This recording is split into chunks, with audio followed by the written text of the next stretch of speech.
স্বেচ্ছায় নিজ দেশে ফিরে গেলে $1000 ও বিনামূল্যে প্লেন টিকিট দেবে যুক্তরাষ্ট্র সরকার।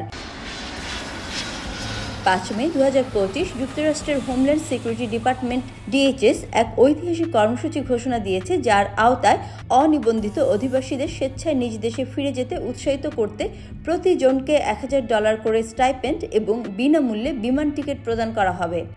DHS জানিয়েছে, এই নতুন স্বেচ্ছায় ফিরে যাওয়ার সহায়তা কর্মসূচি এর লক্ষ্য হচ্ছে অবৈধভাবে যুক্তরাষ্ট্রে অবস্থানরত অভিবাসীদের মানবিক উপায়ে নিজ দেশে ফেরার সুযোগ করে দেয়া। এতে অভিবাসীদের বিরুদ্ধে জোরপূর্বক বহিষ্কার নয়, বরং স্বতঃস্ফূর্তভাবে ফিরে যাওয়ার পথ সহজ করা হচ্ছে। কর্মসূচির অধীনে যে অভিবাসী দেশের অভ্যন্তরীণ অভিবাসন আদালতের প্রক্রিয়ায় রয়েছেন বা যাদের ফিরে যাওয়ার নির্দেশ রয়েছে, তারা এই সুবিধার জন্য আবেদন করতে পারবেন।